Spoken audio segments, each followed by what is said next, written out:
فیل رضی اللہ تعالیٰ عنہ جو صحابی رسول صلی اللہ علیہ وسلم ہے، وہ کہتے ہیں ہم خود اس بات کے گواہ ہیں، فرد اللہ تلک الشعرۃ الی جبہتی اذ تابا، جو ہی حضرت فراس نے توبہ کی ہے اللہ نے منہ مبارک پھر ماتھے پہ لگا دیا ہے۔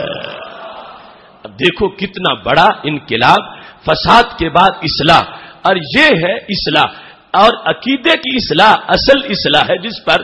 آگے جا کے پھر مختلف عمل کی زینتیں ملتی ہیں، عظمتیں ملتی ہیں۔ تو آج اگر اس نقطہ نظر کو جس وقت بیان کیا جا رہا ہے اور ہم ہر فورم پر اس کا اظہار کر رہے ہیں، تو یہ کوئی ہماری خود ساختہ شدت نہیں ہے، یہ کوئی ہمارا بنایا ہوا طریقہ نہیں ہے، یہ کوئی ہمارا اپنا انداز تبلیغ نہیں ہے، یہ کوئی ہماری اپنی وضع کردی پالیسی نہیں ہے، یہ تو صفہ والوں کی پالیسی ہے، یہ تو صحابہ کرام علیہم رضوان کا انداز تبلیغ کا، ان کا فیض ہے، اور ان کی ملی غیرت جو ہے اس کا ایک سبق ہے کہ اگر معاشرے میں بد عقیدگی کی آگ عقیدوں کے خرمن کو جلا رہی ہو تو اس وقت دفاع لازم ہے، اور حقیقت کا بیان کرنا یہ فرض عین ہو جاتا ہے۔ تو اس بنیاد پر ادارہ صراط مستقیم پاکستان اپنے ان اسلاف کی اس دی ہوئی تحریک کو آگے بڑھاتے ہوئے آج جہاں کہیں بھی مسلک کی حدود کی خلاف ورزی ہوتی ہے اور عقیدے کی دولت کو لوٹنے کے لیے کوئی ڈاکہ ڈالتا ہے یا نقب زنی کرتا ہے، تو ہم اپنی چھوٹی سی حیثیت کے مطابق جو کوشش کرتے ہیں کہ لوگوں کو بتا دیا جائے کہ چور چوری کر رہا ہے، اپنی دولت کو محفوظ کر لو۔ اور یہی ہے، اگر اس کو کوئی فرقہ واریت کہتا ہے تو اس نے پھر صحابہ کو فرقہ وارانہ تانا دیا ہے۔ صحابہ کرام علیہم رضوان اپنی حمایت، اپنی حماست دینی، اپنی غیرت کا اظہار کرتے ہوئے اگر یہ ایکشن لیتے ہیں تو یہ فرقہ واریت نہیں، یہ جماعت کی بات ہے، یہ اسلام کی بات ہے، اور یہ دین کی بات ہے، اور یہ حق پرستوں کے راستے کی وضاحت ہے۔ خالق کائنات جل جلالہ اس میں ہمیں توفیق دے کہ جہاں کہیں بھی ایسی چوری ہو رہی ہے ہم وہاں مالک کو جس کی چوری ہو رہی ہے اس کو بتا سکیں، واضح کر سکیں کہ یہ تیرا سب کچھ لوٹا جا رہا ہے،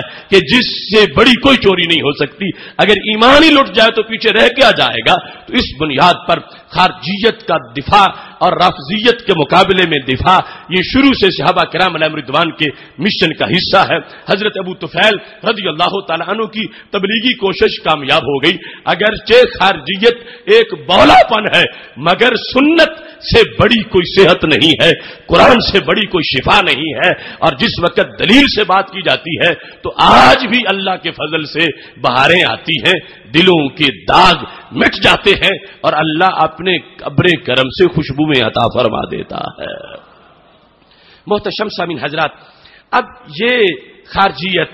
جس انداز میں اس وقت بڑھنے لگی اور آگے صحابہ کرام علیہم رضوان اس کو روک رہے ہیں، صحابہ کرام علیہم رضوان سید عالم نور مجسم شفیع معظم صلی اللہ علیہ وسلم سے اس کا پس منظر جانتے ہیں، لیکن آج چونکہ زمانہ کافی گزر چکا، صدیاں آ گئیں، آج ایک عام سا انسان، عام سامع، عام قاری، عام کسی کی بات سننے والا، عام کسی کے درس سننے والا، وہ صرف ظاہر کو دیکھتا ہے کہ درس دینے والا بڑا بااعتماد نظر آ رہا تھا اور ایک بڑی مسجد کا خطیب ہے یا ایک بڑا سکالر ہے یا سامنے قرآن رکھا ہے، وہ آیات قرآن پڑھ رہا ہے، وہ احادیث پڑھ رہا ہے اور وہ عمل کی دعوت دے رہا ہے، اور بات بڑی میٹھی ہے اور زبان بڑی اچھی ہے اور لہجہ بڑا پرتاثیر ہے اور جنت کے منظر بڑے اچھے انداز میں پیش کر رہا ہے اور جہنم سے ڈرا رہا ہے، تو ایک عام انسان بیچارہ اس کے دام تزویر میں پھنس جاتا ہے اور ایسی تقریروں کے عوض میں اپنا ایمان بیچ آتا ہے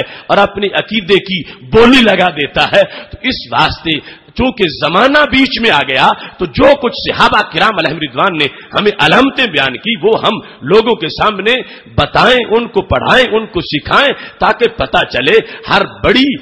بڑے مینار والی مسجد کا خطیب لازمی نہیں سچا ہو سکتا ہے وہ قرآن پیش کر کے واردات کر رہا ہو، ہر جس نے درس قرآن کی محفل سجا رکھی ہے یا کوئی کورس کرا رہا ہے ضروری نہیں کہ وہاں نور بھی ہو، تقویٰ بھی ہو سکتا ہے نور کے نام پر وہ اندھیروں کی سوداگری کرتا ہو سکتا ہے شفا کے نام پر وہ لوگوں کی زندگیوں سے کھیل رہا ہو سکتا ہے وہ نجات کے نام پر لوگوں کو ہلاکتوں کا لقمہ بنا رہا ہے۔ اس بنیاد پر آج حق پرستوں کے لیے یہ لازم ہے خود سراپا نور بن جانے سے کب بنتا ہے کام؟ تجھ کو اس ظلمت کدے میں نور پھیلانا بھی ہے۔ حق نے کر دی دوہری خدمتیں تیرے سپرد، خود تڑپنا ہی نہیں اوروں کو تڑپانا بھی ہے۔ جب چوری قرآن کے زیر سایہ کی جا رہی ہو، جب چوری درس قرآن کی آڑ میں کی جا رہی ہو، اور جس وقت لوگوں کے ایمان کے سودے دینی تعلیم کے جھرسے میں کیے جا رہے ہوں،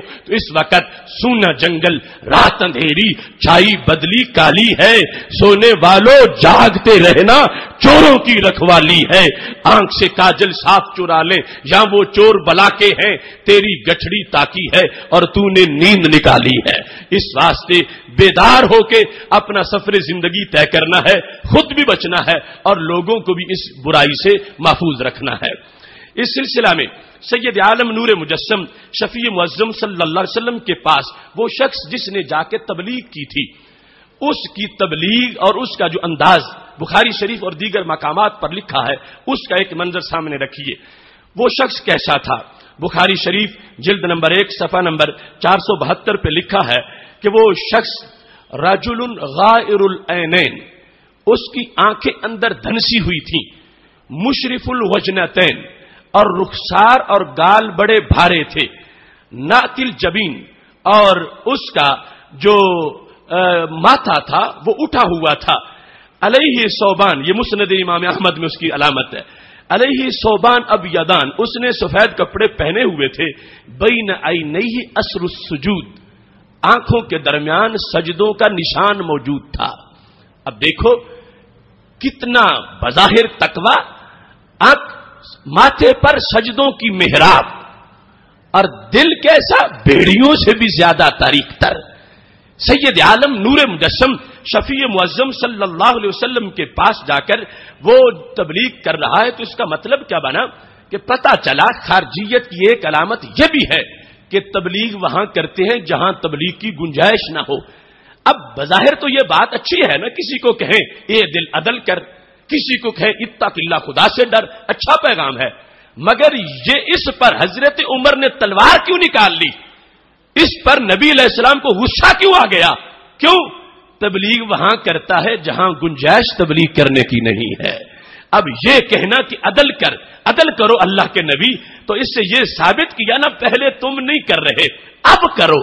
تمہارا تقوی اتنا نہیں جتنا میرا تقوی ہے۔ یہ کہنے والا ظاہر کر رہا ہے کہ اللہ کے نبی میں نہیں چپ رہ سکتا، یہ جو کچھ تم کر رہے ہو میں ٹوکوں گا۔ تو اس نے معاذ اللہ یہ گستاخی کی، اس نے رب ذوالجلال کے محبوب علیہ السلام کے سامنے اپنے تقوی کا جو اسے بخار چڑھا ہوا تھا اس کا اظہار کر دیا۔ تو پتہ چلا ایک تقوی ذوالخویسرہ کا تقوی ہے، جس کو گلابی تقوی کہا جاتا ہے، کہ جس کے اندر گستاخی ہے، جس کے اندر بیماری ہے، جس کے اندر توہین رسالت ہے، اور ایک انداز تبلیغ وہ ہے کہ اتنا تبلیغ کا حیضہ ہو چکا ہے کہ پتہ ہی نہیں کہ تبلیغ کرنی کہاں ہے۔ اب جو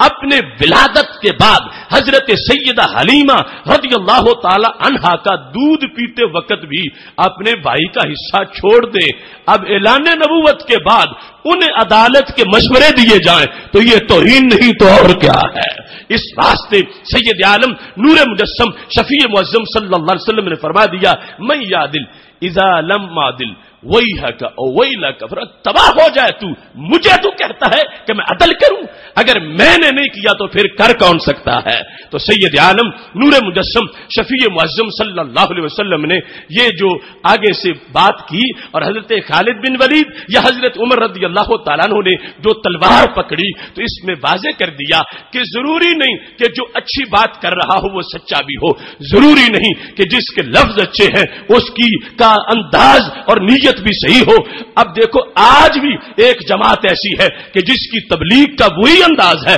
جو ذوالخویسرہ کی تبلیغ کا انداز تھا. اگر مطلقاً تبلیغ ذریعہ نجات ہے تو پھر ذوالخویسرہ کے بارے میں تلوار کیوں نکالی گئی؟ پھر نبی علیہ السلام نے ذوالخویسرہ کے بارے میں کیوں کہا کہ اس کی ذریت سے ایک نسل آئے گی، ایک کچھ قوم آئے گی کہ جو قرآن بڑا پڑھیں گے مگر حلق سے اوپر اوپر پڑھیں گے اور دل تک اس کا اثر نہیں ہوگا. تو سید عالم نور مجسم شفیع معظم صلی اللہ علیہ وسلم کی روشن آنکھ قیامت تک کے ایسے کردار دیکھ رہی تھی اور خبر دے دی کہ کبھی تبلیغ کے جھانسے میں بھی کسی کے سامنے شکار نہ ہو جانا. ان کا پیچھے پس منظر موجود ہے. اس تبلیغ کا تعلق صوفہ سے نہیں، اس کا تعلق ذوالخویسرہ سے ہے کہ وہاں کی جائے کہ جہاں اس کی گنجائش نہیں ہے. اب ذوالخویسرہ نے لفظ بولے ہیں، سید عالم نور مجسم شفیع معظم صلی اللہ علیہ وسلم نے اس پر رد عمل ظاہر کیا. بخاری شریف کے 12-13 مقامات، باقی تمام کتابوں میں 12 سینکڑوں ماخذ میں یہ حدیث شریف موجود ہے. تو سید عالم نور مجسم شفیع معظم صلی اللہ